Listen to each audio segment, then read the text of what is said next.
Strategic choices. Basis of classification for strategic choices available to businesses. Basis of classification. Level of organization. There are three levels in the organization: corporate, business, functional. Right?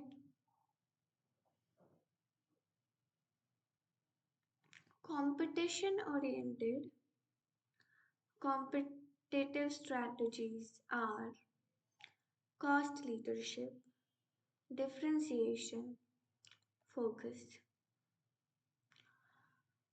Collaboration strategies are joint ventures, merger and acquisition, strategic alliance.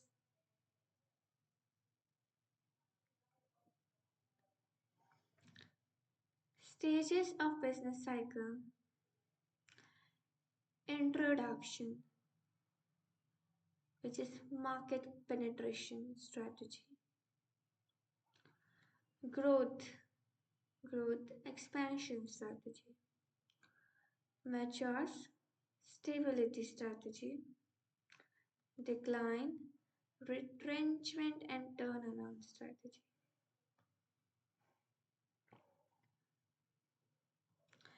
So let's focus on corporate level first.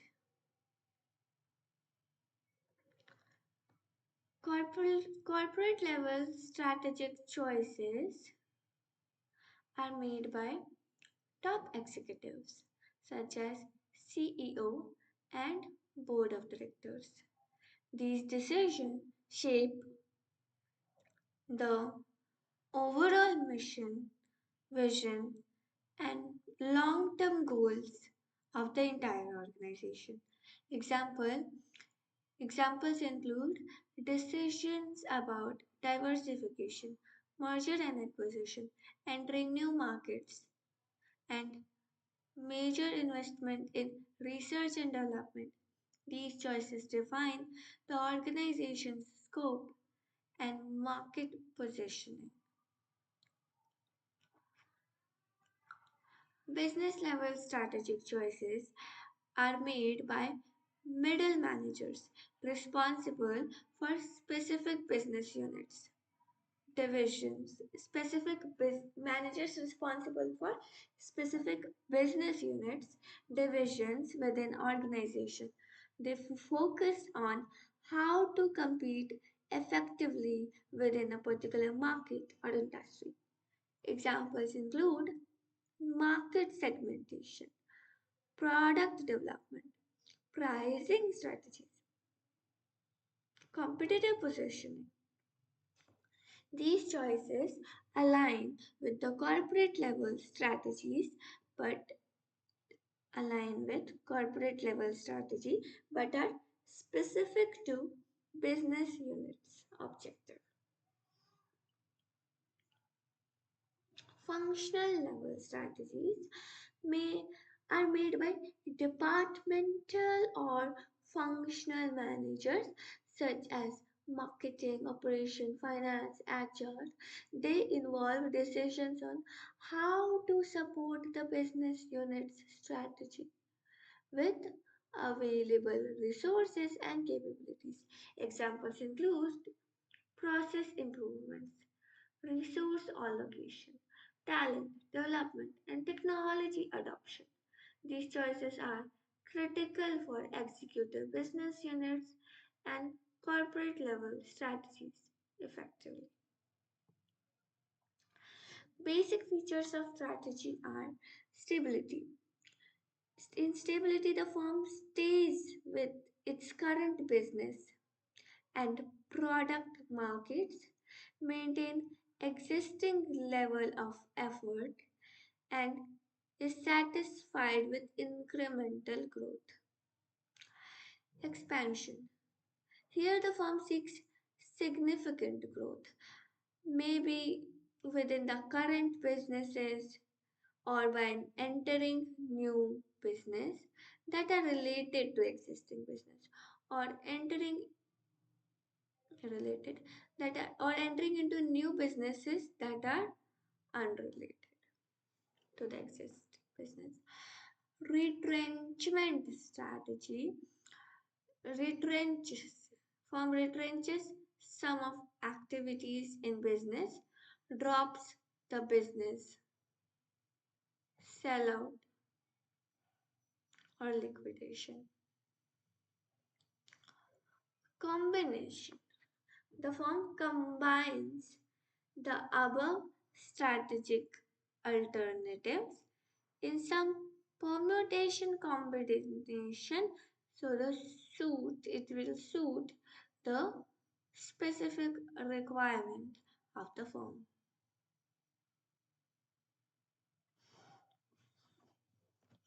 When should we pursue stability strategy?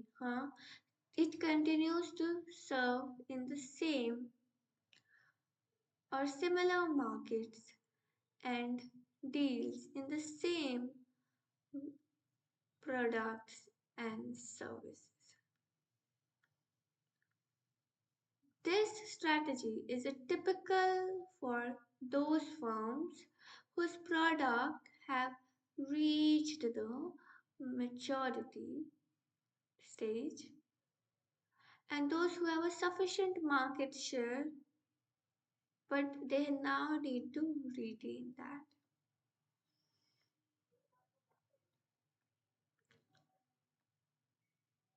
Characteristics of stability strategy. Stability strategy maintains the same business and product market posture, aiming for incremental improvement in functional efficiency. It does not involve redefining corporations' business and considered a safe approach to maintain the status quo.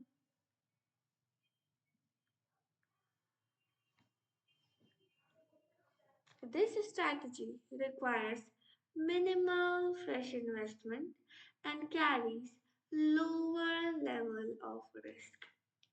Organization focus on existing resources, businesses, helping build core competencies.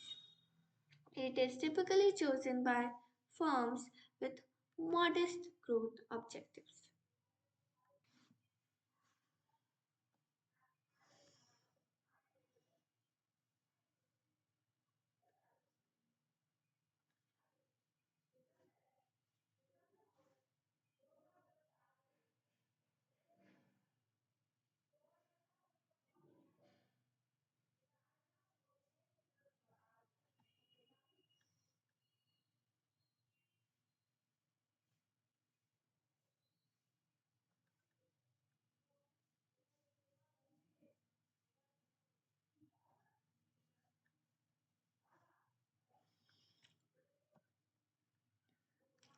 Major reasons for stability strategy. The product has reached the maturity stage of the product life cycle. Staff feels comfortable with the status quo, which means current state involves less changes and less risk. Opted when environment in which the organization is operating is a relatively stable, not as advisable to expand, and it may be perceived as threatening. After rapid expansion, the firm might want to stabilize and consolidate itself.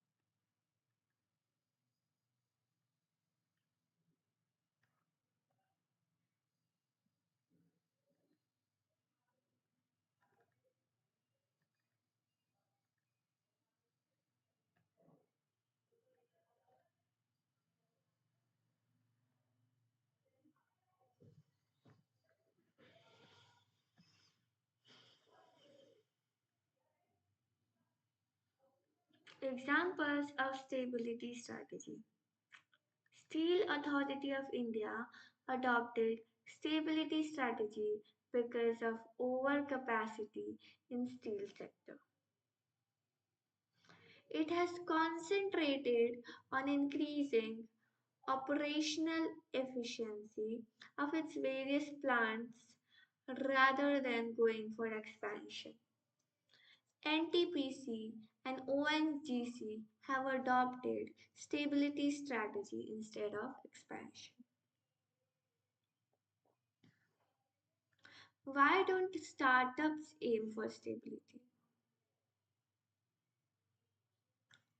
A startup is an entrepreneur venture in early stages of ideation and development, generally created for solving real life problems through technology. For it, most important factors are speed and agility. Because of it being in a nascent stage of operation early. Agility because of it being in a nascent stage of operation, which is early. Stability, on the other hand, is more meaningful strategy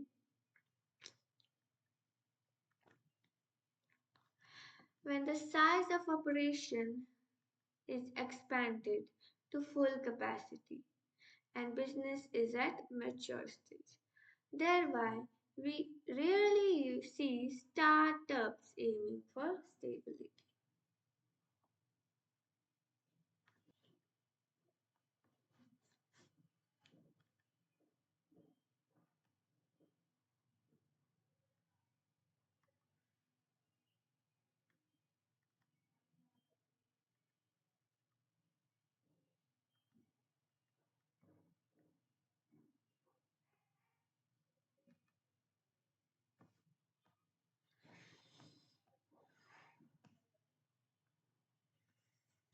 Expansion as a strategy.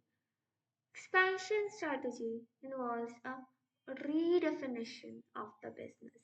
Expansion strategy is the opposite of stability strategy in the matter of risk. The two are opposites of each other.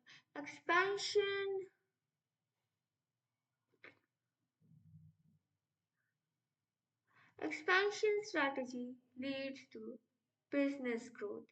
The process of renewal of the firm through fresh investment and new businesses product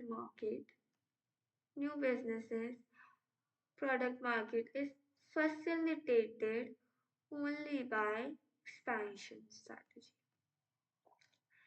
It is a highly versatile strategy. It offers several permutations and combinations for growth.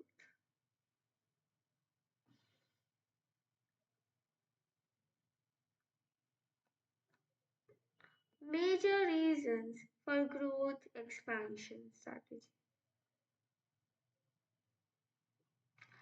It may become imperative when the environment demands increase in pace of the activity. Strategists may feel more satisfied with the prospects of growth from expansion. Chief executives may take pride in presiding over organizations perceived to be growth oriented. Expansion may lead to a greater control over market with competitors. Advantages from experience curve and scale of operation may accrue.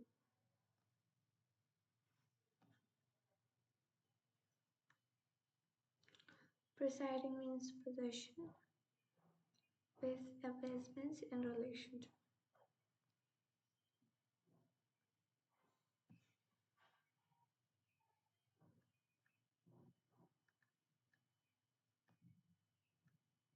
growth strategy options available: internal growth, external growth.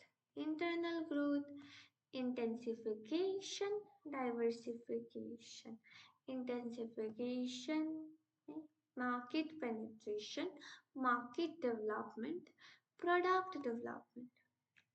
Diversification, concentric, conglomerate, innovation. Concentric, vertically integrated, horizontal integrated. Vertically integrated, forward integration, backward integration.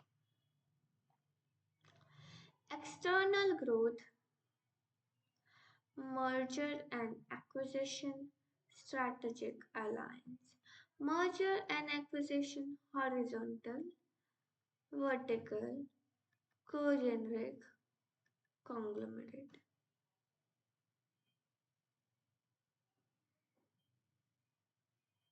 Just like this. A little. Okay. Strategic alliance. Yeah, so strategic alliance.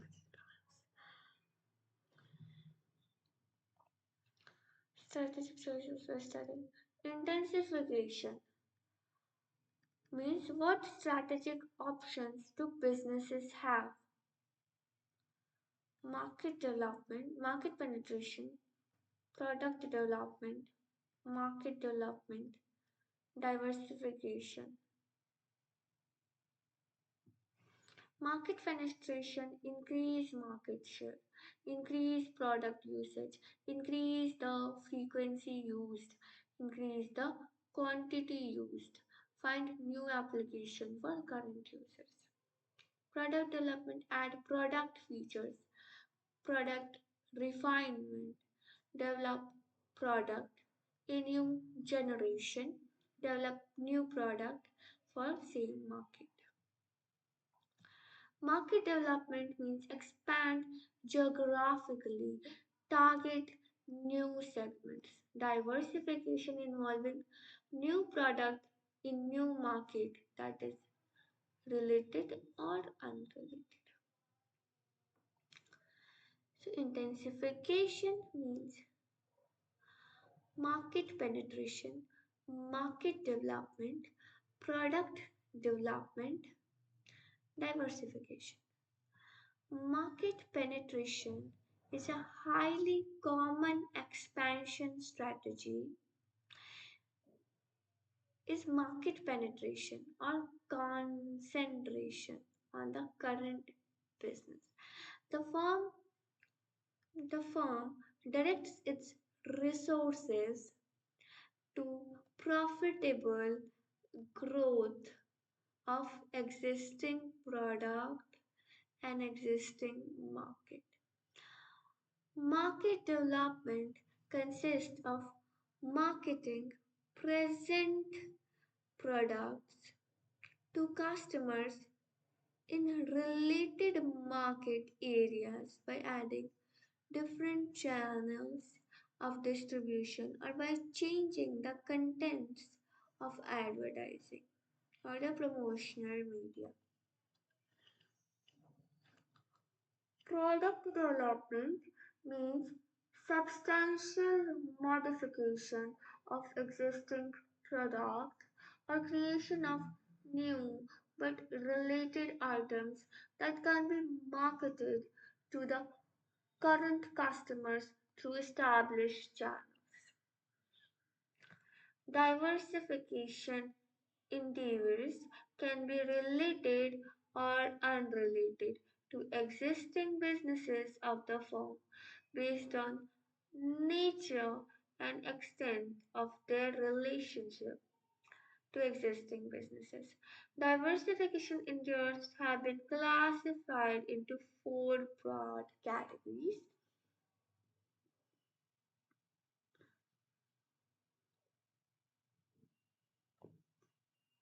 four broad categories: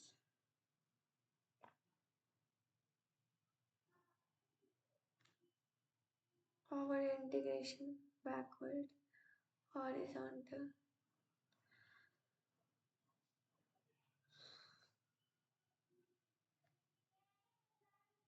Forward integration, backward integration, horizontal integration. It is raw material, intermediate goods, manufacturing, marketing, sales, after sales service. So if we are going back, okay, that is backward integration. If we are going forward, then that is forward integration. And if we are shifting it by product to byproducts, competitive products, or complementary products, we started producing byproducts, competitive products, substitute complementary products, then it is horizontal.